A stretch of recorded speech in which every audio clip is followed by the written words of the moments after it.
Почитувани гледачи, вие сте со саботното издание на регионалните вести. Во нив ќе гледате: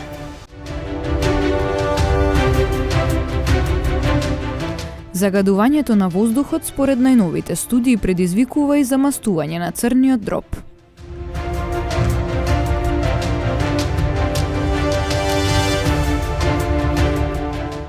Во рамки на проектот се изврши реконструкција на пештерата Шаркова дупка.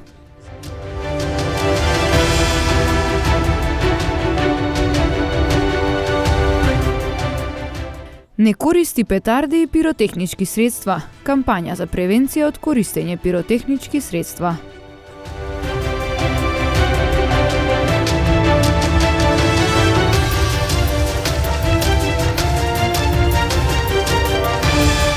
Јавното комунално предпријатие Тетово од ноќеска воведе рестрикции во водоснабдувањето поради дефект во водоводната мрежа кај Лешница.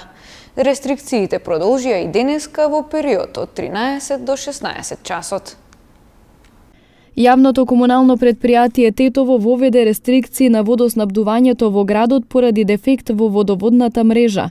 Од ЈКП Тетово преку соопштенија информираа дека поради сериозен дефект на Фи-500 во водоводната линија Лешница, водата во градските резервоари драстично се намалила во една средна вредност од 150 литри во секунда. Со цел еднакво обслужување со вода за пиење во сите критични делови на градот, од вчера започнаа рестрикциите на водата за пиење од 1 до 5 часот ноќе и од 13 до 16 часот преку ден.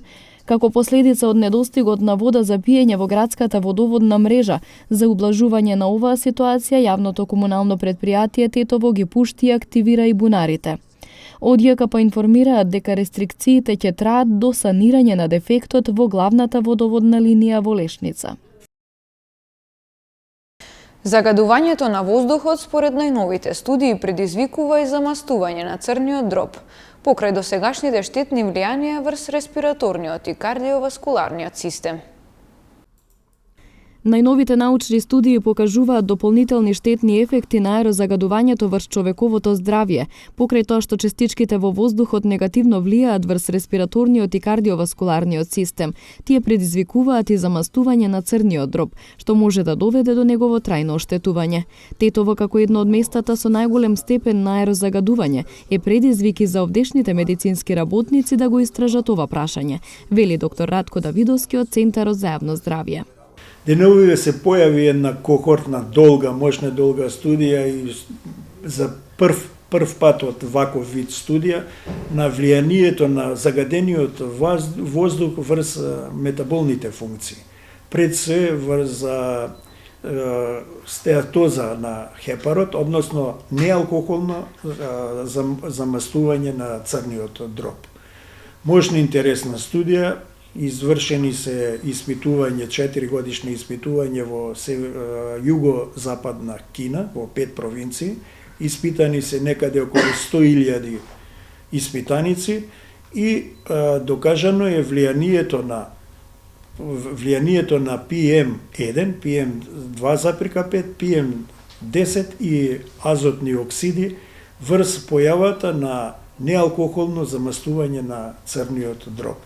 Сигнификантни се доказите. Оваа студија се појави во журналот за хепатологија, еминентен журнал, а замастувањето на црниот дроб значи дека хепатоцитите, односно клетките на црниот дроб си ја намалуваат својата функција. А една од главните функции на црниот дроб е една хемиска лабораторија која го пречистува организмот, а да не зборуваме за сите други метаболни функции што ги има. Она што веќе е докажано е дека загадувањето на воздухот ги полни болниците. Лекарите велат дека низ годините се повеќе се зголемува бројот на пациенти со белодробни заболувања, а доста често и од помладата популација. Аерозагадувањето ја влошува состојбата со белодробните заболувања, односно со хроничната обструктивна белодробна болест, астма, алергиска и така натаму. Значи, факт е дека аерозагадувањето расте бројот на популацијата која што има тегоби од ваков тип. Помладата популација доаѓа со симптоми што порано сме ги очекувале од постарите, кои што биле подолго изложени на тоа аерозагадување или да кажем од работната средина, еве да не шпекулираме. Меѓутоа сега доаѓа помлада популација која што се жали на потешкоти со дишењето, односно хронична обструктивна белодробна болест. Лекарите сметаат дека ваквата состојба ќе продолжи, бидејќи оваа зима очекуваат да има надминување на штетните честички во воздухот. Во подрачното училиште Мустафа Кемал Ататурк во гостиварската Долна Бањица беа промовирани зафатите направени за подобрување на условите за настава. Хуманитарната организација ДАВА реновираше 16 училници како и ходниците во објектот. Учениците од подрачното училиште Мустафа Кемал Ататурк во Долна Бањица Гостивар настава следат во реновирани и разубавени училници. Зафатите за подобрување на условите за настава ги организираше и ги спроведе хуманитарната организација ДАВА. Комплетно се подновени 16 училници и ходниците во објектот. Тоа беше барање и потреба на учениците и наставниците и ние го исполнивме. Им посакувам секогаш да ги служи здравието и да имаат успех во натамошниот образовен процес. Им благодарам од срце на оние кои ги дадоа потребните материјали за реновирање по минимална цена. На сите кои се потрудија на било кој начин да ги усреќат дечињата.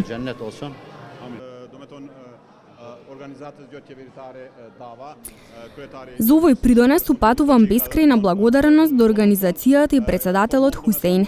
Добрите услови во едно училиште се елементарни за добар образовен развој за нашите деца.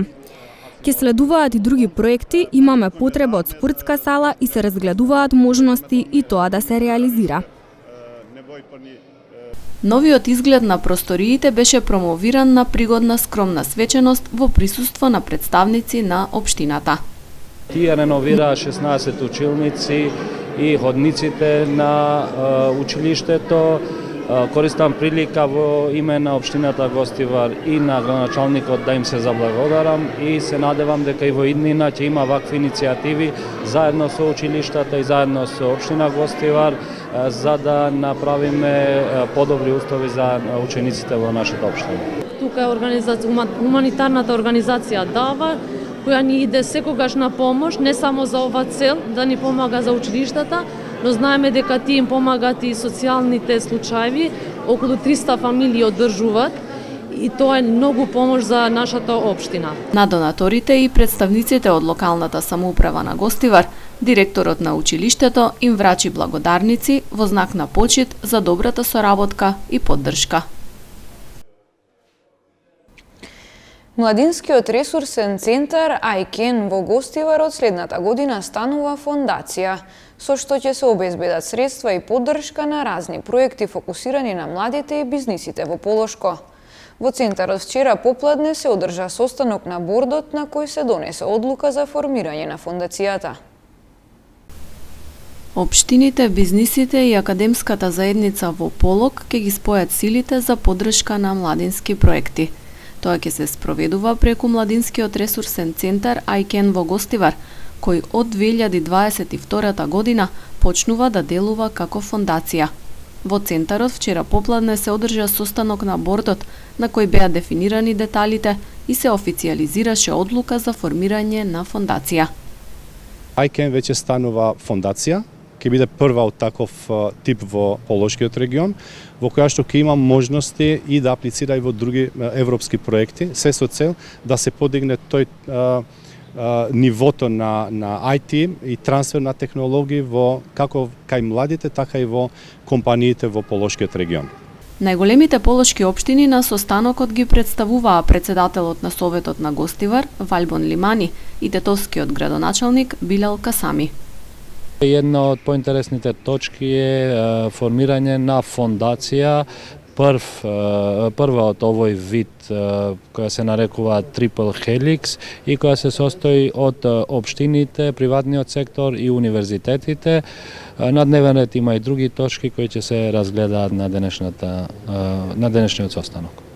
Општина Тетово како учесник, како носител, еден од носителите на овој проект, ќе биде посебно ангажиран од овој центар за живее, да овој центар биде центар каде младите, студентите, сите кои сакат да најдат работно место, да најдат соодветно работно место преку кое не само што ќе обезбедат значи финансиски средства за да создадат нивната иднина, туку ќе најдат работни места кои ќе бидат соодветни, кои ќе бидат достоинствени, кои ќе бидат во духот на создавање на посветла иднина за сите. Универзитетот на Југоисточна Европа е партнер на Младинскиот центар, а во бордот членови се ректорот Абдулменав Беџети и секретарот Џеваир Мемеди. Имаме на дневен ред исто така конституирање на фондацијата, која ќе биде на некој начин собственик и да води сметка за одржливоста на центарот АјКЕН, така да предпоставувам тука триаголникот општините во Полошкиот регион, двете најголеми, и Тетово и Гостивар од една страна, универзитетот од друга страна како академска заедница и третото треба да биде комунитетот на бизнисот. Предпоставувам дека ќе се создаде таква структура која ќе направи центарот да биде одржлив. Работата и мисијата на АјКЕН е поздравена и добива поддршка од бизнис заедницата во Полошко. Овој проект е многу интересен за малите бизниси кои ќе можат да се развиват, да им се прават разни проекти на мали компании, да се развијат и тука може да доаѓаат деца да си играат, да прават домашни и така натака. Многу интересен проект. Дај Боже да младите што почесто доаѓаат тука. На вчерашниот состанок на бордот се зборуваше и за активностите што ги спроведува центарот и плановите за воиднина. На промотивен настан во Маврово беа представени резултатите од проектот Спелео авантурите, голема шанса за авантуристичкиот туризам. Во негови рамки се изврши реконструкција на пештерата Шаркова дупка со што се создадени услови за посети од граѓаните. Националниот парк Маврово организираше промотивен настан за презентирање на резултатите од проектот Спелео авантурите, голема шанса за авантуристичкиот туризам. Во фокус на активностите беше реконструкцијата на пештерата Шаркова дупка во Маврово, една од првите туристички уредени пештери во Македонија. Во своето обраќање до присутните, директорот на паркот Самир Ајдини рече: освен туристичката и рекреативната, преку овој проект нашата институција ја остварува и научната цел. Преку изработка на научната студија за пештерата, добиваме значаен документ, врз основа на кој во иднина ќе се прават и дополнителни истражувања и инвестирања во пештерата, но исто така и значајни информации за богатството од пештерски украси, сталактити, сталагмити, корали, драперии и слично, кои се особено интересни за помладите. Истите тие преку посетата на пештерата, освен во теорија, ќе се запознаат со овие форми и во пракса, а со тоа ја постигнуваме и образовната цел. Проектот е финансиран од мрежата на заштитени подрачја паркови Динариди, во која членува и Националниот парк Маврово. Партнери во активностите се Спелеолошката федерација на Македонија и локалното здружение на граѓани Маврово 365. Пештерата за туристите ќе биде достапна преку целата година. Покрај редовните и организираните посети, планирани се и ноќни тури, тури наменети за ученици и студенти и слично. Пресконференција одржа од Општинскиот комитет на ВМРО-ДПМН Тетово. Почитувани, деновиве сме сведоци на класичен политички реваншизам од страна на централната власт. Со ваквите постапки се покажа недемократското и неодговорно владење на оваа влада. Имено власта се реваншира на неистомислениците во СВР Тетово со прераспределба и деградирање на голем број на полициски службеници на други работни места надвор од општините каде што живеат. Извршена е прераспределба без да се почитува законот за внатрешни работи, колективниот договор за внатрешни работи и без да се почитува системот на кариера во МВР, бидејќи не се дозволени повеќе решенија за еден службеник во тековната година. А такви има многу. При тоа не се поштедуваат дури ни бремените жени, ниту пак самохраните мајки вработени во полицијата. Ова што се случува сега, никогаш не се случувало. Ваков реваншизам во редовите на вработените на МВР не се памети. На сетова молчи и полицискиот синдикат, поточно 20 членови во комисијата кои не се грижа за заштита на работничките права при вакви неправилни распределби. Доколку ваквата прераспределба е согласно со закон, прашуваме зошто законот за едни важи, а за други не? Зошто истото се прави по етничка основа, односно се прераспределуваат само македонци? За овие постапки и одлуки бараме образложение и одговор од одговорните, од министерот Оливер Спасовски и неговите продолжени раце во Тетово, човекот кој во 2001 година ја остави пушката на Гранка и избега, и вториот кој цело време на кризата беше скриен во бункер во Пожарна. Вчера вечер во Тетово во организација на Сдруженијето Вешта жена беше одржан настан посветен на жените од ранливите категории.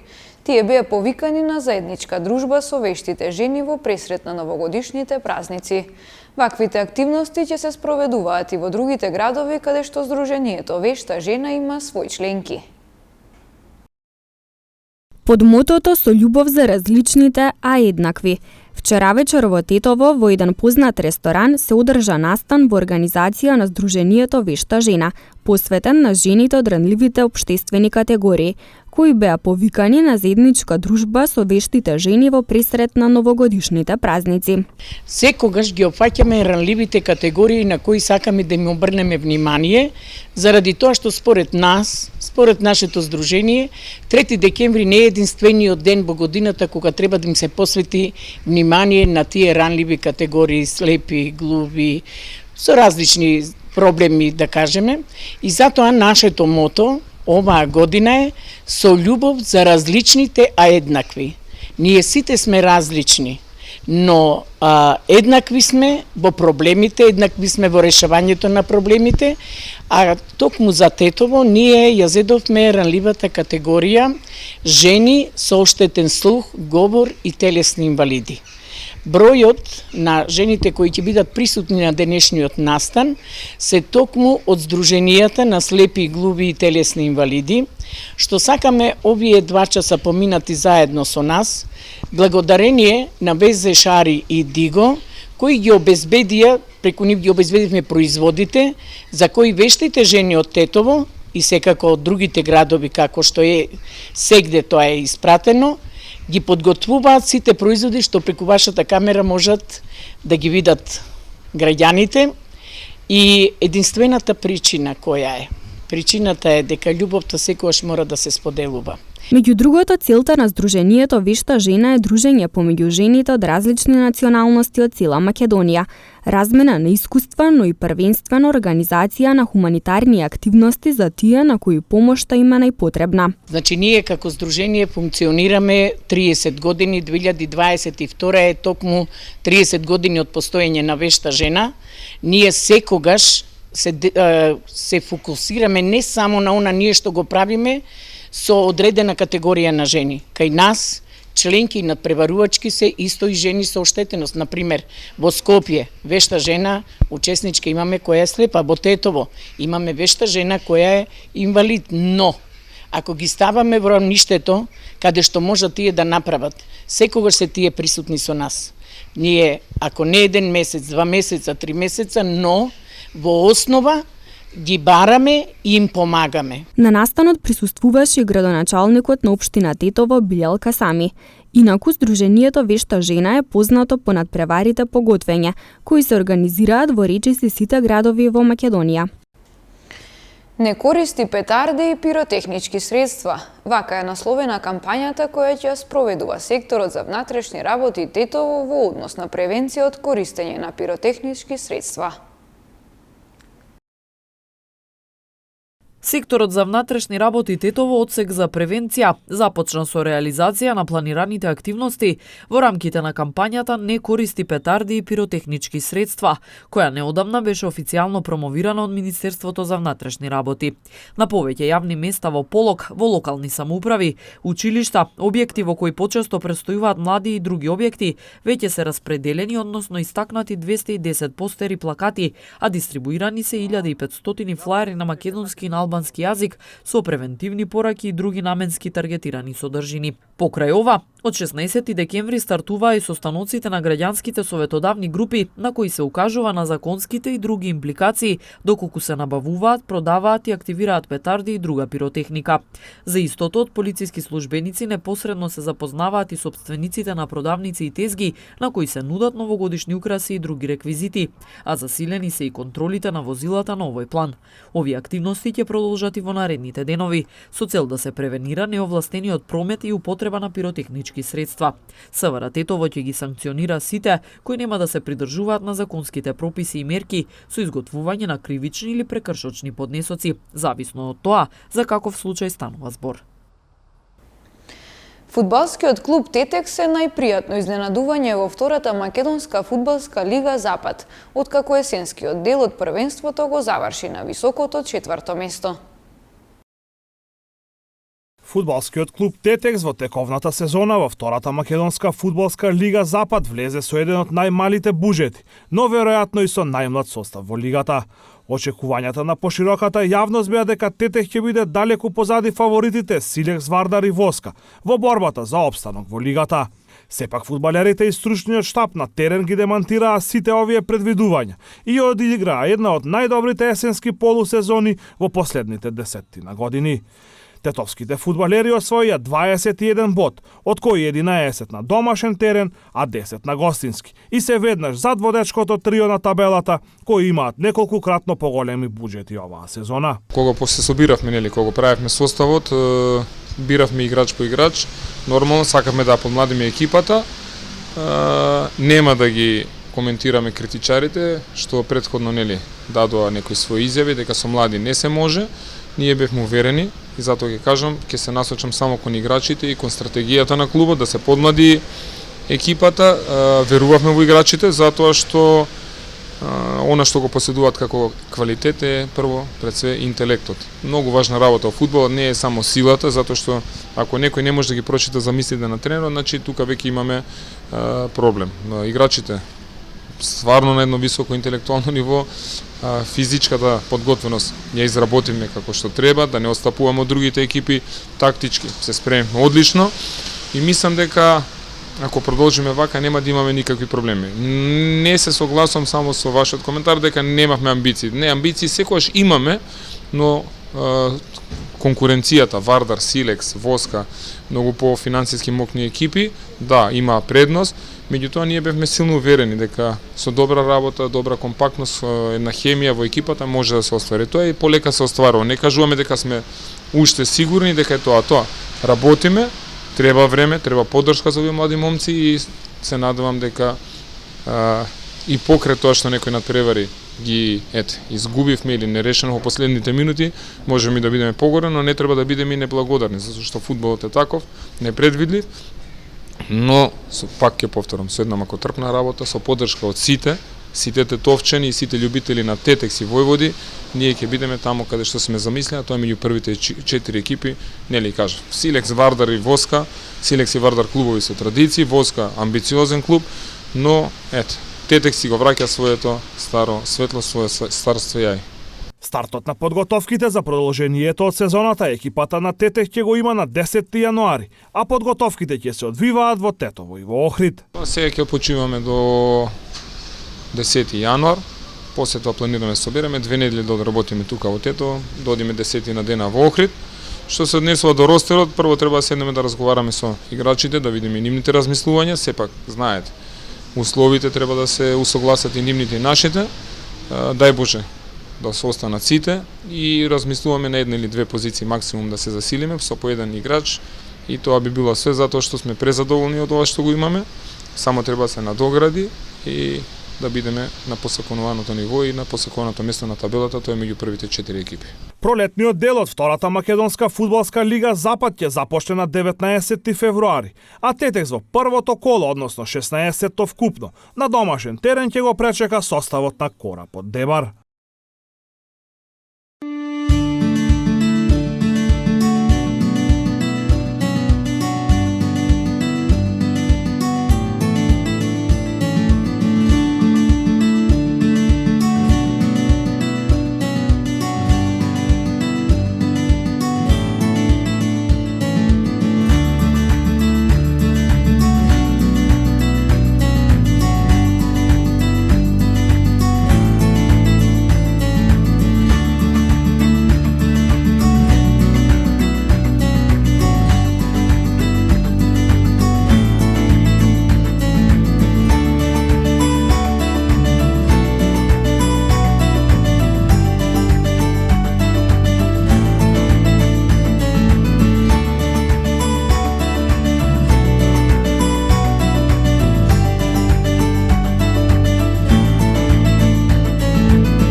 Почитувани гледачи, тука е крајот на регионалните вести. Ви благодариме на вниманието и имајте пријатен викенд.